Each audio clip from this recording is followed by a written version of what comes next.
Maidah 571 di 58 mengatakan apa? Mereka tidak pula membunuhnya, mereka juga tidak pula menyalibnya, akan lakin syubbihalahum, agar tapi diserupakan sesuai dengan Amsal 11 ayat 8. Orang benar diselamatkan dari kesukarannya, lalu orang fasik menggantikannya.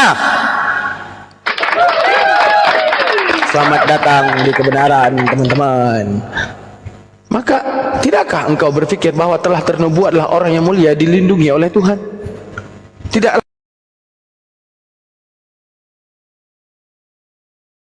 engkau berpikir bahwa semuanya orang mulia memberitakan tentang Tuhan telah dilindungi oleh Tuhan? Seperti itu, guys. Gitu sedikit penjabarannya dan korelasi tentang pemahaman Alkitab.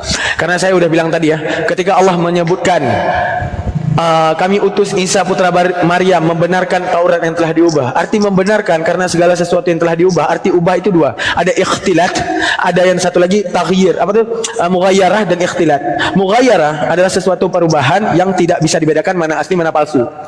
Tidak bisa dipisahkan, kayak contoh. Ikhtilatnya minyak wangi. Apa itu? Bercampurnya minyak wangi dengan air. Itu tidak ada orang yang kemudian gabut memisahkan, oh ini minyak wangi, oh ini air. Tidak. Seperti bercampurnya antara teh dengan air. Tidak bisa dibedakan, oh ini teh, oh ini air. Itu namanya taghyirah. Nah, selanjutnya ikhtilat. Ikhtilat adalah bercampur tapi bisa dibedakan. Contoh, ikhtilatnya antara batu dengan uang. Kita bisa tahu, oh ini batu, oh ini uang. Nah, maka jika Al-Quran menceritakan tentang sesuatu yang ikhtilat, maka harus ada Injil yang ori dan Injil yang palsu, karena bisa dibedakan. Tapi Al-Quran menyirat dengan mughayyarah. Apa yang dikatakan Al-Quran? Celakalah mereka yang menulis kitab-kitab dengan tangan mereka sendiri, di mana ditambah dan dikurang, hingga akhirnya apa? Mengikuti nafsu mereka belaka. Apa yang terjadi? Mereka mau Tuhan seperti ini, mereka mau Tuhan seperti itu, Tuhan harus seperti ini, Tuhan harus seperti itu. Akhirnya apa? Ada ayat yang ditambah, ada ayat yang dikurang dengan bahan dasar asli.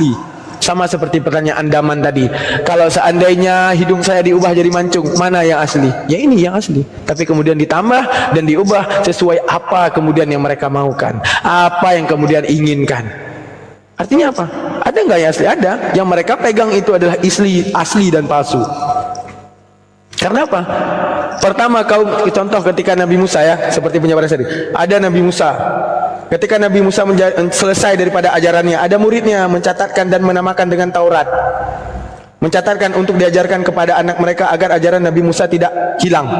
Udah, kemudian orang yang tidak setuju dengan Musa datang mengobrak-ngabrik, menambah, mengurangi hingga akhirnya selesai. Allah tidak setuju dengan fitnahan tersebut. Allah utus Isa putra Maryam di dalam Al-Maidah ayat 46, akhirnya membenarkan lagi. Makanya di dalam dalam Matius 5 ayat 17 mengatakan apa? Bukankah aku datang untuk merubah hukum Taurat? Bukannya aku datang untuk menghancurkan hukum Taurat? Tidak ada satu iota pun dalam hukum Taurat yang kemudian aku ubah. Hingga kemudian apa? Isa datang memberitahukan tentang ajaran Injil. Tapi Injil saat itu masih belum dibukukan, diajarkan kepada Yahudi dengan simbolik mereka Hawariyun. Setelah diajarkan kepada Hawariyun membukukan, mengajarkan anak-anaknya persimpangan zaman, perjalanan zaman, terputusnya zaman antara Isa sampai Nabi Muhammad. Mereka menyelewengkan lagi dengan menambah dan kemudian mengurangi hingga akhirnya Allah utus Nabi Muhammad dengan kitabnya Al-Quran yang Allah jazamkan dengan perkataan Allah. Izin Ustaz, Al-yawma izin dulu mau maghriban, mohon diturunkan. Jazakallah khair semuanya para guru, Ustaz, keluarga dan kawan-kawan. Terima kasih Ustaz Aldi. Waalaikumsalam. Waalaikumsalam warahmatullahi wabarakatuh. Nah, itu dia. Hingga akhirnya apa? Datanglah Nabi Muhammad. Apa Allah patenkan? Apa yang Allah tanda tangani? Apa yang Allah tanda tangani? Al-yawma akmaltu lakum wa atmamtu al-yawma akmaltu lakum dinukum wa atmamtu alaikum. Selanjutnya bla bla bla bla. Nah, jadi al-yawma itu kalau dalam bahasa Arab ya, ada ini. Al-yawma. Ini adalah alif lam. Al ini ada 3 faedah, ada ahdi zihni, ada ahdi zikri, ada ahdil huduri. Ahdil huduri ini sifatnya itu apa? Selamanya. Waktu yang dahir, waktu yang warid, waktu yang hadir. Contoh, Al-yauma akmaltu lakum, kita baca ayat ini maka Islam sempurna. Dibacakan nanti di tahun 3025, al-yauma akmaltu lakum, Islam masih sempurna. Dibacakan lagi, artinya hadir. Sifat ayat ini ketika ditendensikan dengan alif lam ahdil huduri, segala sesuatu yang hadir. Kita bacakan lagi al-yauma akmaltu lakum di tahun 5200 misalnya, tetap Al-Quran apa itu, Islam tetap sempurna. Artinya apa? Segala sesuatu yang ditendensikan dengan kata-kata alif lam ahdil hudur sifatnya selamanya. Artinya apa? Ada enggak yang kemudian Islam ini tidak sempurna sampai sekarang? Karena apa? Udah Allah patenkan, udah Allah tanda tangani al-yauma akmaltu lakum dengan alif lam ahdil hudur. Silakan Pak Anggun. Baik, mungkin Pak Ampli dari Islam Kristen dulu sebelum saya sedikit memaparkan. Pak Ampli, monitor. Malam. Dari kekristenan Pak? Kristen. Oh, Muslim. Oke. Non Muslim. Mungkin Kristen. baik, mungkin saya menghormati Anda. Silakan, mungkin ada sesuatu yang mau dikomentari. Silakan. Apa yang disampaikan Kang Daman, host, sesuatu menabrak, merasa tidak nyaman, silakan. Ampi. Kejang-kejang. Lanjut. Gimana Bang Ampi? Hah? Apa Bang? Silakan paparkan. Oh, udah saya paparkan. Nanti saya bertanya ya. Oke, silakan Pak Anggun dulu. Nanti kita akan buka narasi dan akan bertanya kepada beliau. Baik, saya hanya mengumplitkan saja. Saya nggak terlalu berlebihan saya kalau mendampingi Kang Daman. Cuman nggak ada salahnya. Hanya sharing, semoga bermanfaat. Ada di sini dijelaskan, wahai golongan jin dan manusia, bukankah sudah datang kepadamu rasul-rasul dari kalanganmu sendiri? Mereka menyampaikan ayat-ayatku kepadamu dan memperingatkanmu tentang pertemuan pada hari ini. Mereka menjawab, ya, kami menjadi saksi atas diri kami sendiri. Tetapi mereka tertipu oleh kehidupan dunia dan mereka telah menjadi saksi atas diri mereka sendiri bahwa mereka adalah orang-orang kafir. Saudaraku, di ayat ini dijelaskan, yang saya tangkap dari kalimat ini, para nabi-nabi Allah yang tadi oleh kalian sebagian Kristen mengatakan bahwa mereka adalah orang-orang brengsek, asusila dan amoral. Kami tidak menemukan hal itu di dalam Quran kami. Mereka rasul-rasul Allah yang telah dipilih oleh Allah untuk menjadi penyebab tersampainya apa yang Allah inginkan atas manusia. Mereka datang kepada masing-masing komunitas sesuai dengan waktu zamannya tentunya. Maka hari ini kalian juga termasuk di dalamnya. Telah datang kepada kalian orang-orang yang kemudian menghendaki kalian untuk beriman kepada Allah. Siapa Allah? Allah Subhanahu wa ta'ala, Tuhannya umat muslim, Tuhannya manusia di muka bumi ini, pencipta langit dan bumi. Itu yang kami ajak kepada kalian. Ini juga yang disampaikan oleh Nabi Musa, ini juga yang disampaikan oleh Nabi Ibrahim. Tentu ini juga yang disampaikan oleh baginda Yesus alaihissalam. Mengajak untuk supaya kita menyembah kepada Sang Penguasa. Ada Bapa, ada Tuhan, ada Allah. Ini yang diajak kami kepada kalian. Tetapi kalian merasa enggan untuk itu, tertipu dengan itu. Hawa nafsu kalian telah dipertuhankan. Sangat ironis. Bagaimana kalian menganggap kami berdosa, bagaimana kami menganggap dongeng-dongeng, sementara yang kami lakukan apa juga yang dilakukan oleh orang-orang terdahulu sebelum kami. Kami bersunat, kami berpuasa, kami berhaji, kami berkurban, melakukan apa-apa yang tertulis di kitab suci kami, yang ternyata ini pun dibenarkan oleh kitab sebelumnya. Apa ini dongeng? Kita tahu dongeng sesuatu yang hanya sekilas saja, kita tahu apa yang terjadi masalah mudah. Tidak beban bagi kita untuk melaksanakan. Kalau kami melaksanakan, artinya ini kita bukanlah dongeng, tapi suatu petunjuk hidup bagaimana kita melaksanakan kehidupan di muka bumi ini terhadap Tuhannya. Jadi ketika kalian menuduh kami dongeng, maaf kata, yang dongeng justru mereka yang punya cerita di masa lampau, yang itu hanya cerita saja. Dulu Tuhan telah datang, dulu Tuhan begini-begini, itu saja. Manfaat masa turunnya Tuhan tidaklah bermanfaat bagi kalian. Apa yang dilakukan oleh Tuhan kalian tidak berefek kepada kalian. Itu konon, itu cerita di masa lampau. Apa itu kebenaran? Apakah Anda terjamin dengan itu? Ketika Anda dijaminkan Anda telah diampuni, apa bentuk pengampunan Tuhan atas diri kita? Di Islam juga ada kalimat itu, Allah telah mengampuninya. Tidak ada bekas dalam hal itu. Hanya Allah yang paham bahwa saya, siapapun telah diampuni. Demikian dengan Anda. Bicara pengampunan bukan seperti kita obat untuk penghilang bulu. Ketika dioleskan kemudian bulunya hilang, terlihat tuh jelas. Bulunya hilang berarti dosanya udah nggak ada. Itu boleh. Sementara Anda yang merasa sebagai orang yang telah diampuni oleh Tuhan, karena menerima dia sebagai Tuhan, dibaptis segala macam, mana buktinya? Nggak bisa. Itu pengakuan-pengakuan hanya sebatas asumsi diri.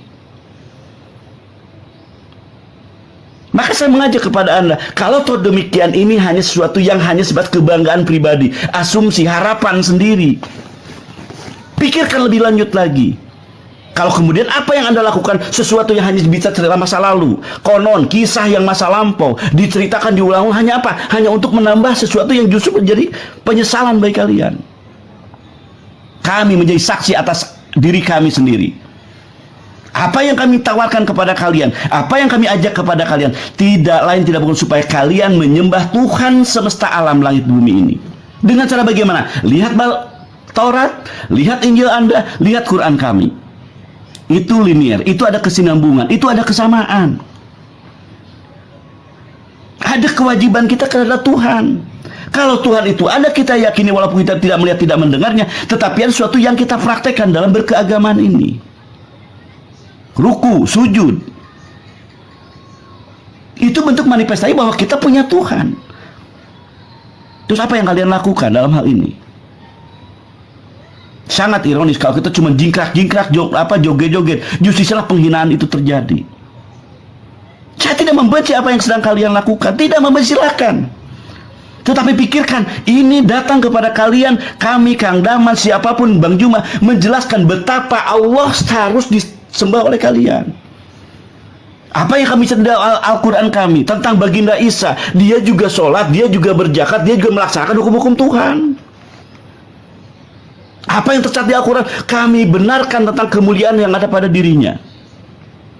Kami tidak seperti Yahudi, menolak, tidak percaya dengan kehadiran. Kami membenarkan kehadirannya. Itulah kenapa kami mengatakan bahwa orang-orang Yahudi, orang-orang yang tersesat dan zalim di hadapan Allah, ingkar kepada Tuhannya. Kami umat Islam membenarkan kehadiran, dan kami sama-sama melaksanakan apa yang merupakan ketetapan kewajiban kami terhadap Tuhan kami, sebagaimana orang terdahulu sebelum kami. Lihat, bukan dongeng, bukan suatu yang diadakan dan dipaksaan, tidak. Semuanya pasti ada korelasi dengan sejarah dan masa lampau. Ironis kalau kalian mengkhianati apa yang ada yang kalian lihat. Kewajiban kita taat patuh kepada Tuhan, tidak mabok, tidak judi, tidak zina, tidak berbohong, tidak makan saksi palsu, tidak berdosa palsu. Silahkan lihat. Berbakti kepada orang tua, tidak sembarang menyebut nama Tuhan, tidak menghinakan Tuhan, diagungkan, dimuliakan, ditinggikan. Itu ajakan kami, itu nasihat kami, itu yang kemudian menjadikan program dari para nabi, para rasul. Demikian akhir zaman. Hadallah.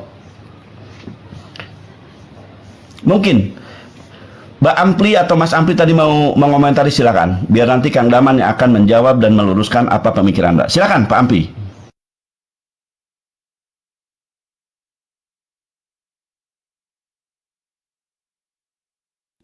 Ampi monitor. Baik, Ampi monitor. Bang Ampi. Bang Ampi. Sekali lagi Bang Ampi monitor. 1, Ya. 2, 3, 10. Oke. Luar biasa. Jadi tema untuk itu udah ditetapkan ya Pak Ahmad. Insyaallah ya. Luar biasa. Insyaallah. Hai. Ya teman-teman, saya juga mungkin ajakan juga ya kepada saudara kami di bawah, kalau Anda emang ada niat untuk kita diskusi secara baik karena mungkin Anda merasa ini tidak nyaman, tidak ada waktu Anda untuk berkata atau menjelaskan pemaparan Anda, insya Allah kami ada kesepakatan dengan sahabat kami di Kristenan untuk diadakannya diskusi lintas agama ini. Di antaranya insya Allah 2 hari ke depan Kang Daman bersama Bang Juma akan melaksanakan semacam diskusi ya, yang lebih beradab, lebih tertata dan teratur. Bahkan kami akan masuk ke koma mereka. Insya Allah kami tunggu di koma mana, koma siapa, 2 hari yang akan datang. Ya, tema sedang saya ajukan, semoga ini juga disepakati oleh mereka. Kalau enggak, mungkin mereka juga akan mengajukan, kita nanti sepakati. Saya lempar lagi ke Kang Daman, ke Kang Jumat nanti, apa dan bagaimana tema yang kemudian disepakati. Yang pasti saya mengajak kepada teman-teman, silakan hubungi saya, hubungi Kang Daman, hubungi Bang Alwi, si penuang kuda, atau hubungi siapapun. Nanti insya Allah kita udah terkoneksi dengan ada di grup kami. Yang pasti saya mengajak, ya, kalau Anda merasa terzolimin karena kami mayoritas tidak kesempatan, silakan. Ada terus di bawah tuh. Ya, nanti kami anak segala macam, silakan. Nanti konsepnya adalah yang saya dengar dari kesepakatan itu diantaranya 1 jam pertama pihak A bertanya kepada pihak B. 2 menit bertanya, 5 menit menjawab. 2 menit bertanya, 5 menit, terus seperti itu sampai 1 jam. 1 jam kemudian dirubah, balik pihak B yang bertanya kepada si pihak A. 2 menit bertanya, dijawab oleh pihak B, tanya mereka bergantian, silakan. Mau semua dihabiskan oleh Kang Daman, silakan. Dihabiskan Bang Juma, silakan. Yang jelas mereka bergantian untuk kemudian saling berbagi. Dihabiskan juga masalah. Jelas 2 menit bertanya, 5 menit kemudian menjawab. Saya pikir ini adil. Karena ini juga sudah disepakati oleh kedua belah pihak, maka silakan teman-teman dari kekristenan khususnya yang merasa ingin andil, ikut andil, merasa selama ini terzolimi, tidak kesempatan bagi untuk berdakwah, menyampaikan kebenaran keagamaan kalian, bersiar, silakan hubungin saya, hubungin Kang Daman, kita sepakati. Wah, saya nantang sidang Daman nih, ini momen bagi kalian. Ya, silakan. Kita nanti akan minta moderator dari dua belah pihak. Jadi orang Kristen ada moderator, kami pun ada moderator. Jadi kita insya Allah akan berusaha untuk seadil mungkin. Kalau ada sesuatu yang offset, kami akan tidak segan untuk dikeluarkannya. Tentunya dalam peringatan. Peringatan pertama, peringatan kedua, ketiga, mohon maaf, kita akan keluarkan. Diganti dengan pembicara yang lain yang kemudian akan lebih berwibawa dan lebih bermartabat lagi. Sekali lagi silakan teman-teman ya. Itu Kang Daman, mungkin untuk sementara laporannya. Dilanjut. Mantap. Dinantikan banget tuh, insyaallah. Ya, ini Kang Yasin sudah ada nih. Kang Yasin itu mungkin Yasin untuk sementara ya. Ternyata kami dengan Kirsa ada kesepakatan Kang Justin mungkin akhirnya bisa menindaklanjuti, bisakah ini dilanjutkan karena kemarin semalam sempat nggak jadi ya. Bisa kita meminta teman-teman untuk menjadi pengawal kalian atau mungkin kalian mau dikhususkan berdua, silahkan. Saya sih menyerahkan kepada Anda. Tapi yang jelas saya harapkan ada moderator yang keduanya akan menjadi penengah apa yang akan dibicarakan oleh kalian. Kang Justin, monitor. Ya, ngikut aja. Seperti dulu lagi dong. Apa? Seperti dulu lagi, Kang Alwi, alhamdulillah dia memfasilitasi kita karena dilihat ada hal yang tidak enak ya. Kita sebagai orang tua kadang-kadang nggak nyaman juga melihat apa yang terjadi. Maka insya Allah kita akan sedemikian disinergikan lagi. Dari pihak Kristen siapa Pak Budak Agon? PIC. Terserah. Belum ada ini. Tapi kami insya Allah untuk pertama. Maksud saya kepanitiaannya sudah kontak Pak Budak Agon siapa? Pak Timoti Kang. Untuk sementara Pak Timoti yang bisa kami hubungin Pak Timoti yang meminta, dan tadi kami dengan Kang ini telah ngobrol bertiga gitu. Maka mungkin antum bisa ngubungin beliau, kemudian silakan siapa yang antum siapa gitu kan. Yang jelas kalau saya berdiri sendiri kembali ke komunitas yang dulu, Center of Indonesia Apologetic, CAE. CAE ya. Bagus Kang.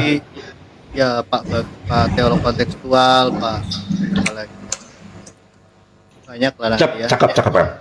Dikembangkan lagi Kang. Ini juga mungkin bagus lagi ya. Maksudnya diperbarui lagi karena kita sempat terjeda juga kan. Kita percaya bahwa antum semua adalah orang-orang yang juga ingin berdakwah, ya kan? Kami juga demikian. Kami nggak mau ada hujatan di dalamnya. Insya Allah ya. Dikembangkan lagi Kang. Kami tunggu. Medianya apa yang disepakati untuk komunikasi, Zoom saja atau TikTok?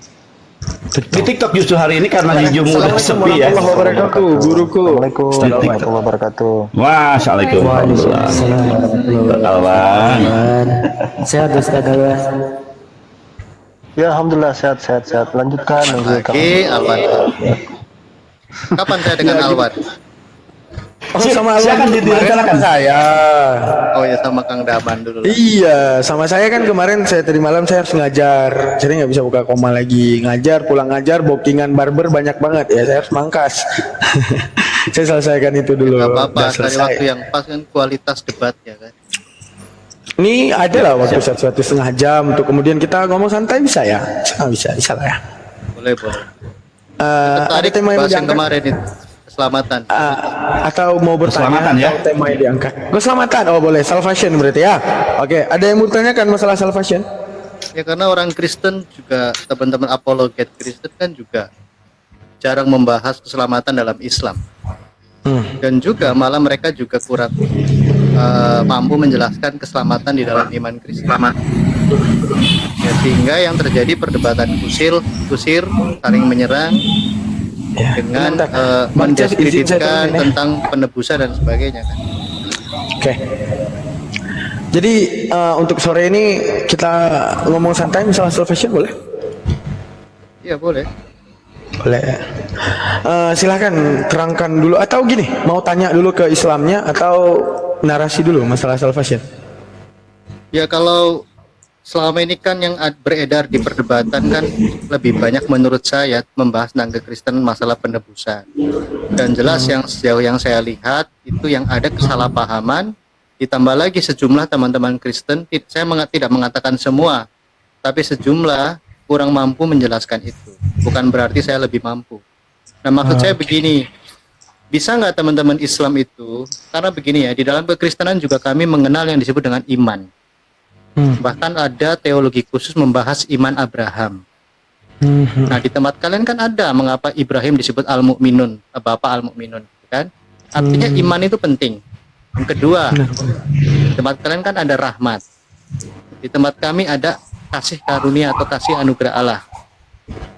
Nah, yang ketiga ini yang memang sering kali disalahpahami juga tentang perbuatan. Jadi antara rahmat atau kasih Allah, kemudian iman, kemudian perbuatan. Nah, yang keempat ini lebih ke orang Kristen ya. Ada yang disebut dengan kepengantaraan. Kalau di tempat kalian ada syafaat gitu ya. Nabi Muhammad sebagai pengantara. Itu baru 5 tuh. Nah, belum yang dibahas di Kristen mengenai penebusan dosa waris. Nah, jadi kalau saya akan menjelaskan dalam lingkup 7 itu, nah saya minta dari teman-teman muslim ini 5 hal tadi di luar penebusan dan dosa waris atau dosa asal. Misalnya begini, posisi iman bagaimana dalam keselamatan di Islam? Posisi kasih atau rahmat Allah di mana? Yang ketiga, posisi perbuatan di mana? Itu. Antara iman, rahmat Allah, dan perbuatan. Apakah keselamatan Islam ini ditentukan hanya mengucapkan 2 kalimat syahadat terus selamat, berdosa apapun tetap masuk surga? Atau tetap ada, ya makanya antara iman ini seperti apa? Orang yang beriman masuk surga, tapi dikatakan juga orang yang tidak taat juga masuk neraka. Ya gimana? Siapa yang bisa menjelaskan? Terima kasih. Ustaz Awan mau masuk karena ini dari guru saya selalu hirmah di balik. Silakan Bang Daman, silakan. Ustaz Daman silakan. Kalau jawaban saya itu gini, karena berhubung saya orang apa itu? Mengagungkan boleh ya, saya suka ilmu logika gitu. Ilmu logika itu gini, soal iman itu ada kaitannya itu tentang dogma agama ya. Dogma agama tentang doa ini yang dibaca, itu yang gini, penghapusan dosa dengan model gini, bla bla bla, itu dogma. Tapi yang saya pahami satu dalam akal manusia yang setiap agama itu punya, di mana yang namanya nggak ada yang namanya a'rad bisa diwariskan. Tahu nggak a'rad? Saya penjelasan dulu masalah sifat, ya, masalah sifat dan zat. Ini zat, ataupun kita bilang apa ya, eksistensi. Setiap eksistensi itu punya esensi. Apa esensinya? Biru. Apa esensinya? Keras. Di mana keras dan biru ini tidak bisa diwariskan pada benda apapun.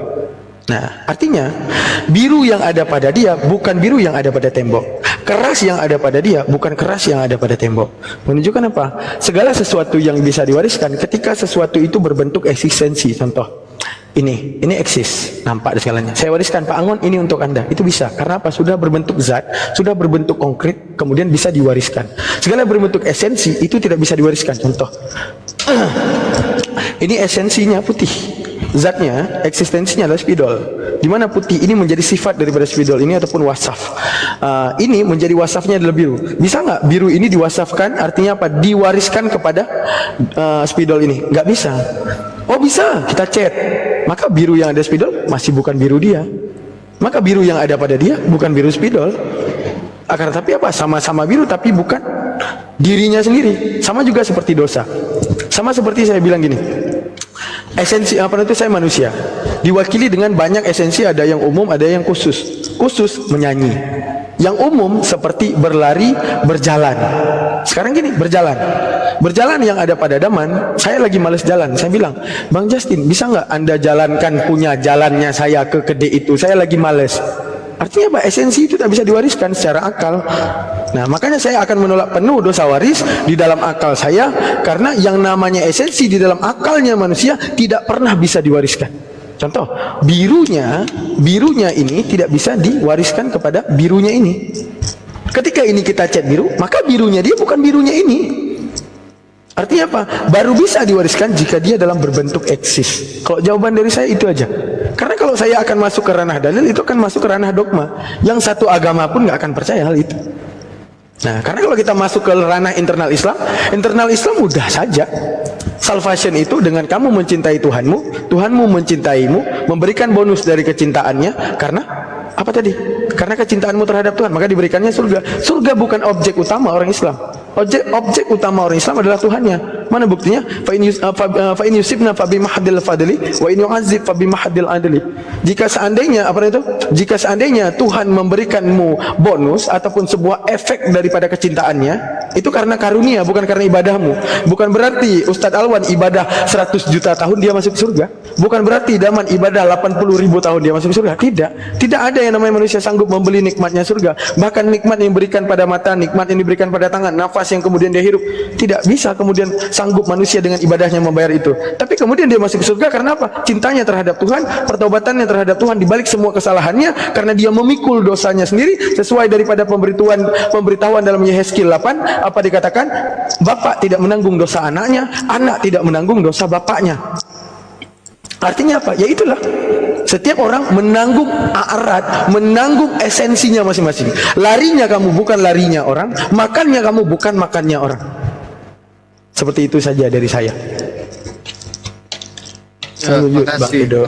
Ya, Daman. Jadi gini. Oke ya, kalau tadi dikatakan keselamatan dalam Islam, ya mudah saja dijelaskan seperti itu, dan di awal penjelasan Mas Daman tadi menyinggung tentang dosa waris ya. Nah, dan memberikan penjelasan secara logika bahwa ya dosa waris itu tidak bisa diwariskan ke manusia lain.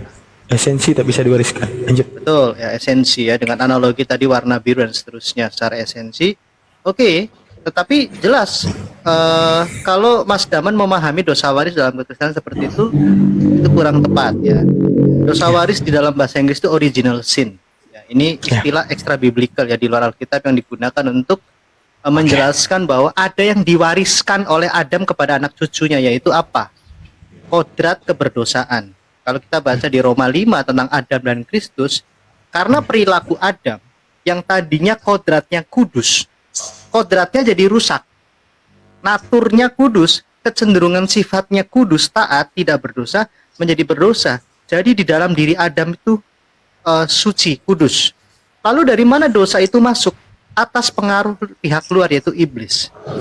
Nah, kemudian karena ketika Allah menguji Adam dengan harapan Adam ini taat, menjauhi larangan, menjauhi dosa, tetapi pada akhirnya dengan kehendak bebasnya Adam dan Hawa memilih untuk melanggar perintah Allah dan lebih menuruti desakan iblis atau godaan iblis dan memakan buah pengetahuan baik dan jahat. Nah, ingat ya, di dalam larangan Allah, Kejadian 2:17 itu ada 3 hal. Jangan kau makan buah pengetahuan baik, 1, dan pengetahuan jahat ini 2, dan di dalamnya akan ada kematian. Jika kau makan, mati. Nah, akhirnya Adam itu merusak dirinya. Yang tadinya sifat kudus dalam hitungan detik menjadi sifat tidak kudus. Roh Allah, yaitu pohon kehidupan, undur dari diri Adam. Kan di Taman Eden ada 2 pohon. Roh Kudus digambarkan dengan pohon. Nah, lalu apa yang terjadi? Akhirnya Adam harus bekerja keras menjadikan dirinya itu seperti Allah. Karena kan iblis menggoda, kalau kamu makan buah ini kamu akan menjadi seperti Allah. Dan betul, dia gagal menjadi Allah. Dia gagal menentukan yang baik dan yang jahat. Dan itu diwariskan kepada anaknya. Buktinya apa? Kain membunuh Habil. Kain merasa benar harus membunuh Habil, tapi ternyata itu dosa. Dan anak cucu Adam berlomba-lomba menentukan baik dan buruk,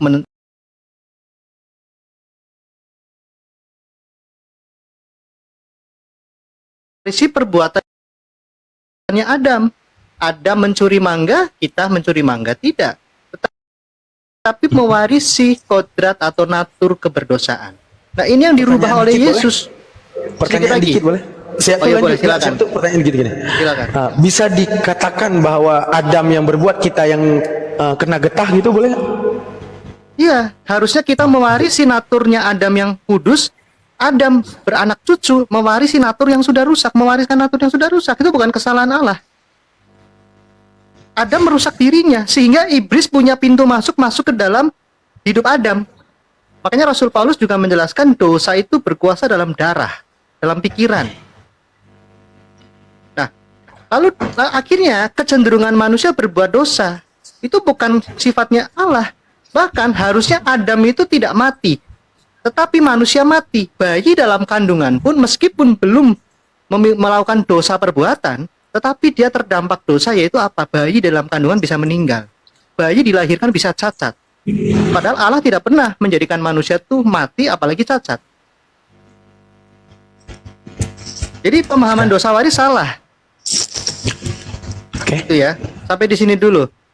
Oke, saya tanggapi perbedaan cerita Adam yang mohon maaf, yang saya tangkap itu sifatnya dogma banget gitu ya. Tapi kalau penjelasan Adam di dalam Islam tahu nggak gimana? Biar saya jelaskan bagaimana. Dan itu kesesuaiannya dengan logika itu gimana? Dan hingga terjadinya antara Kabil dan Habil itu membunuh itu gimana? Boleh. Tapi seingat saya tidak diceritakan detail terkait buah kulbi itu. Buah kul diceritakan dalam hadis. Tidak ceritakan dalam Al-Quran.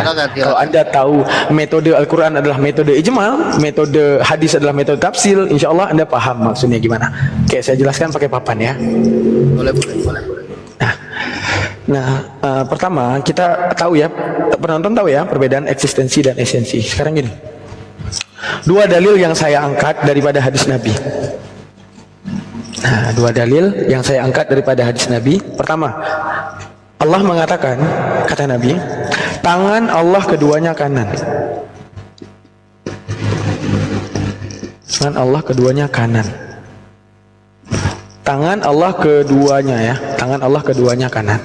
Nah, ini kalau bagi orang yang nggak paham, Kristen yang nggak paham pasti akan framing, Tuhan lu punya dua kanan, cacat kan gitu. Padahal bukan itu maksudnya. Nah, satu lagi Al-Qur'annya ataupun ayat amnya, ayat sifatnya umum, universalnya, tahu nggak apa? Ma khalaqtul jinna wal insana illa liya'budun. Dua. Ada di situ narasi jin, satu lagi narasi manusia.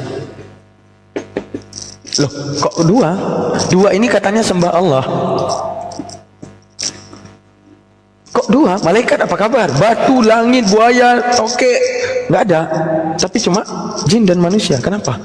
Karena keduanya Allah berikan falaisa majburan wala ikhtiyara walaisa kullan yaf'alu ikhtiyara. Bukankah Allah menciptakan kita bukan seperti robot? Artinya diciptakan kita sesuai chipset kemauan Allah. Dipaksakan kita dengan program Allah. Saat kamu ke kanan maka kamu harus ke kanan. Saat kamu ke kiri maka kamu harus ke kiri. Saat Allah membuat kita membunuh maka kita harus membunuh. Saat Tuhan menitipkan kita tidak membunuh maka tidak membunuh. Tidak. Dalam Islam memandang yang namanya falaisa majburan wala ikhtiyara walaisa kullan yaf'alu ikhtiyara. Timbullah pertanyaan. Jin buktinya mendurhakai Tuhan. Wah, Tuhan menciptakan produk gagal. Karena apa? Diciptakan keduanya untuk menyembah Allah. Selanjutnya manusia diciptakan oleh Allah untuk sembah Allah. Adanya Bang Justin yang tidak menyembah Allah. Artinya apa? Tuhan menciptakan produk gagal. Tapi jawabannya itu tahu nggak apa? Faman sya'at An-Naba 39. Faman sya'at takhadha lillahi ma'ab. Siapapun yang berkehendak maka akan kembali kepada Allah. Nah, kita jelaskan hadis ini baru kita masuk ke sejarah Adam. Tangan Allah kedua kanan, penjabarannya dalam ilmu sastra. Ilmu sastra itu memandang dengan konsep yang namanya isti'arah. Isti'arah ini namanya peminjaman lafal.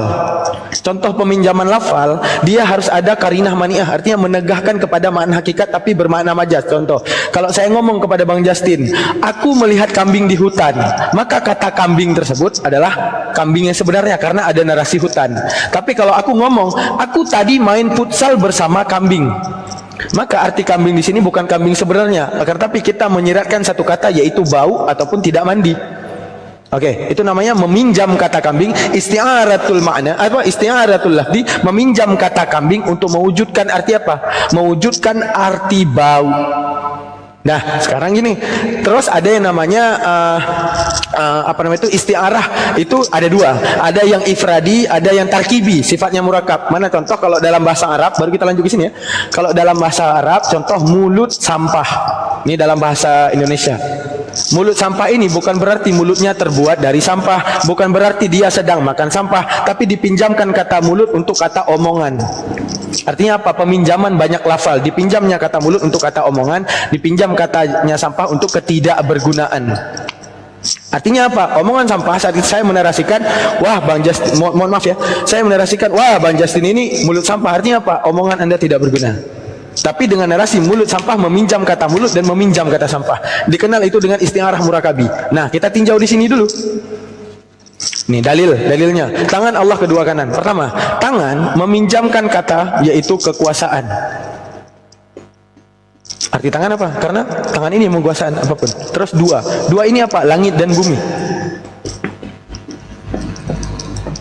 Kanan, sesuatu yang dinarasikan dengan kanan semuanya arah kebaikan, karena kanan mewakili daripada namanya kebaikan. Maka artinya apa? Kekuasaan Allah di langit dan di bumi, semuanya isinya baik-baik. Pertanyaan kita, apakah jin dan manusia adalah baik? Benar, mereka baik. Bagaimana kemudian kita menjelaskan sejarah Adam?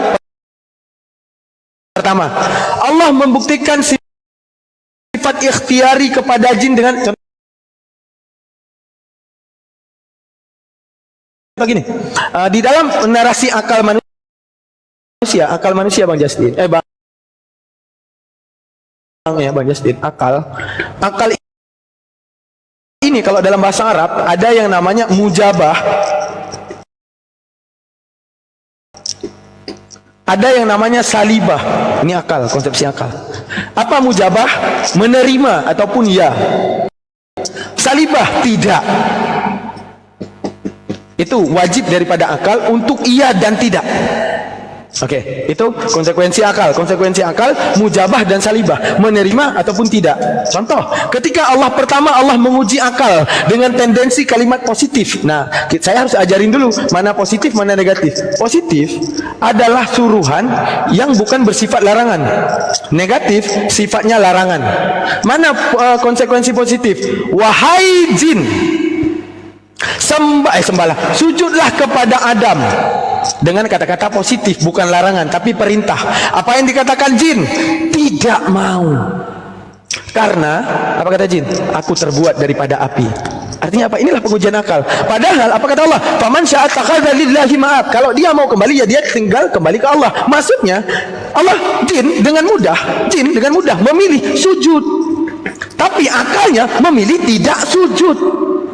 Salah jin apa salah Allah? Salah jin. Padahal dia bisa memilih kata sujud ini untuk kemudian menjadi iman kepada Allah. Allah membuktikan falaisa majburan wala ikhtiyara walaisa kullan yaf'alu ikhtiyara. Artinya apa? Tidaklah engkau ini seperti robot, tapi kuberikan hak free will di dalam akalmu untuk kemudian dapati itu boleh, itu tidak, mau menerima, mau menolak.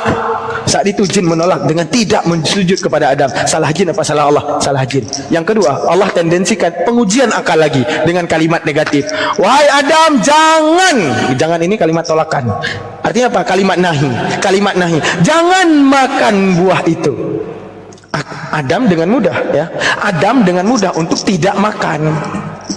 Tapi karena hak bebas daripada akal, pembuktian daripada Allah, Allah lebih tahu daripada umatnya, apa kemudian dipilih oleh Adam? Ya, ataupun mujabah. Ya, aku akan makan. Artinya, penalaran daripada hadis tadi sesuai dengan ayat Al-Quran bahwa Allah menciptakan kita hak free will.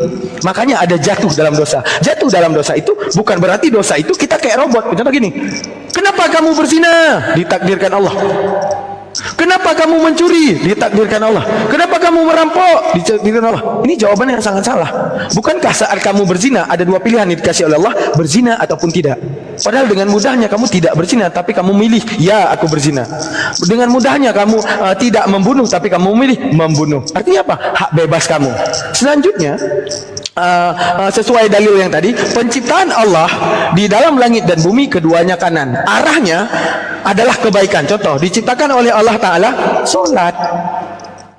Apakah Allah Ta'ala menciptakan tidak solat? Tidak. Allah cuma menciptakan yang baik. Apa? Solat. Ketika manusia memilih tidak solat, padahal dengan mudah dia bisa memilih solat, salah Allah apa salah manusia? Salah manusia. Dengan mudah dia bisa memilih solat. Menunjukkan apa? Penciptaan Allah di langit dan di bumi isinya baik. Penciptaan Allah terhadap jin baik. Penciptaan Allah terhadap Adam baik. Sekarang gini, kepada diciptakannya Habil dan Qabil, pembunuhan itu bukan karena dosa, tapi karena apa? Habil dengan mudah untuk tidak bisa membunuh Qabil, karena yang Allah ciptakan jangan membunuh, yang Allah ciptakan kebaikan. Tapi apa yang kemudian dia pilih? Ketika dia ingin membunuh, bunuh atau tidak? Ya aku akan membunuh. Tidak, aku tidak akan membunuh. Membunuh adalah sesuatu hal yang buruk, tapi dia memilih, ya aku akan membunuh. Salah Habil apa salah Allah? Salah Habil ataupun dosa waris yang diturunkan Adam? Salah Habil dalam hak free will-nya. Hak free will-nya, hak free will Habil. Padahal dia bisa untuk tidak membunuh Qabil.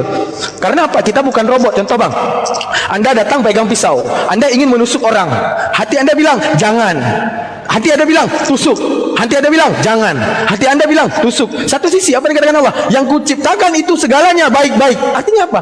Kalau kamu kemudian ingin memilih tidak membunuh, itulah hal kebaikan yang diciptakan Allah. Lah kalau kemudian kamu memilih membunuh, kamu memilih apa narasi yang ada di hatimu, bukan yang diciptakan Allah. Artinya apa? Kalau kita mengambil kesimpulan, yang diciptakan oleh Tuhan di muka bumi ini adalah sesuatu hal yang hakikat, tapi manusia menjadi akibat. Artinya apa? Manusia diberikan hak penuh oleh Allah untuk mewujudkan interpretasinya. Contoh, apakah Allah menciptakan laut? Tidak. Apakah Allah menciptakan sungai? Tidak. Apakah Allah menciptakan banjir? Tidak. Apa yang Allah ciptakan? Air. Namun Allah memikirkan hak bebas terhadap manusia. Ketika ada air yang berwujud asin, manusia menyimpulkan itu laut. Ketika ada air yang kuning berjalan di sungai, di lereng-lereng, mereka mengatakan itu sungai. Ketika ada air kemudian memberi bencana, mereka menyimpulkan itu banjir. Padahal yang Allah ciptakan satu banjir. Artinya apa? Penciptaan Allah semuanya baik-baik. Nah, seperti Allah menciptakan sholat, ketika manusia dengan mudah